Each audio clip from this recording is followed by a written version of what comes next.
Hey everyone. I know the Rose is closed over the holiday break, and I wasn't gonna do like a ton of videos and posts and that during the time. I was actually gonna have some time off,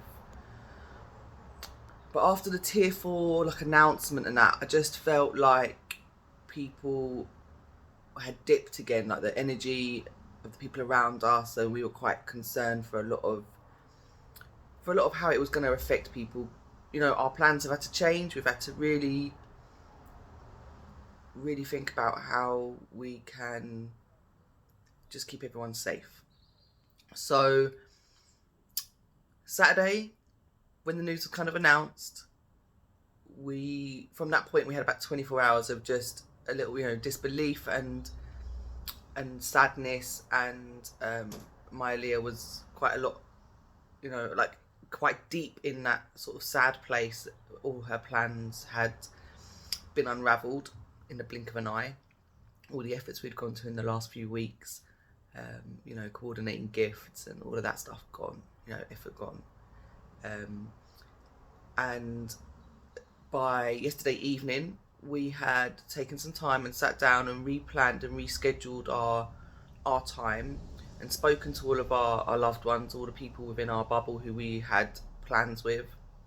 And we've spoken to some people outside of our bubble as well, for good measure to get some objective interaction and conversation. And the bottom line is, we don't love those people any less because we're going to spend Christmas at home, just us. And we know they don't love us any less because, the open invitation they originally provided us then had to be reconsidered. The video calls, it's not the same. I'm not going to pretend it is. But I am much more comfortable with saying, okay, well, we're going to delay our main Christmas and our family interactions, and we're just going to extend Christmas. And Christmas can extend for like 6 months, Christmas can extend for a year. We can be celebrating Christmas as soon as it's safe for our family to interact like that. Because it's not about the gifts, and it's not about, stuffing our faces with chocolates together or eating that big meal together. Loving someone is mostly about putting their needs above your own. So where their needs require you to keep them safe by not interacting, maybe, or by considering how you interact to make sure that their well-being is being prioritized, and that's physical and mental health. You guys know how much I advocate for the importance of mental health support. For me, the fact that I'm about to start training a resilience course next month, it seemed like a really obvious opportunity for me to really do something and talk to you about being able to make the change, the little flexibility, the little adaptation, where you can still find real value in the interactions that we can have, and look for suitable alternatives to make up the rest.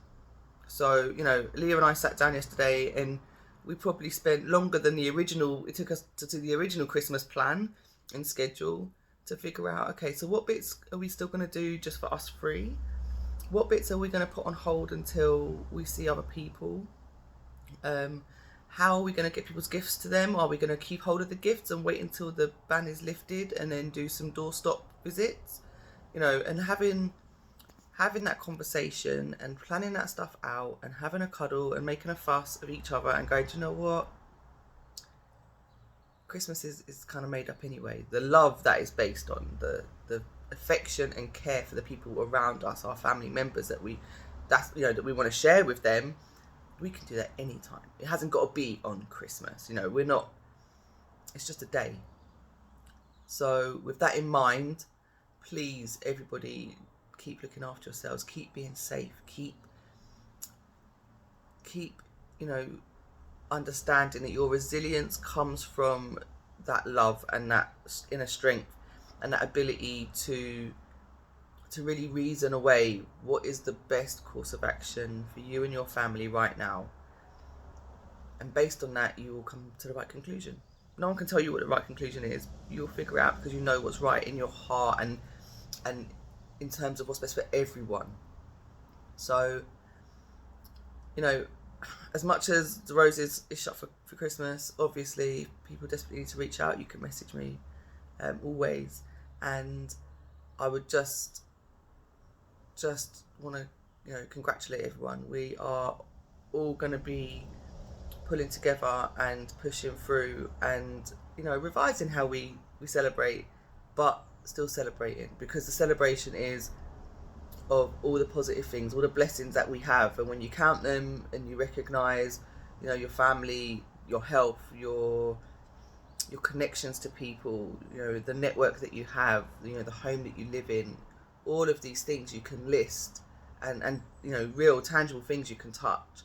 And then you've got the tangible, you know, the intangible things, the things we can't touch, you know, your intellect, your spirituality, your friendships, you know, the people you're able to communicate with, and the support you'll be able to offer others. Add them all up, you know, we have a lot to be grateful for. And I wish you all blessings for the new year. Happy solstice. Today is the solstice. And yeah, I look forward to keeping in touch with you all in the new year and sharing more positive mental health support, and just keep rising, everyone, because that's what you've been doing so well so far this year. And each time there's a little knockback, it's actually a step towards your strength and your resilience. So feel free to visit the website. There's loads more resources and access to, you know, other bits and pieces via the deroseconsultancy.com website. You can also join our Facebook group, which is DeRose Development Forum.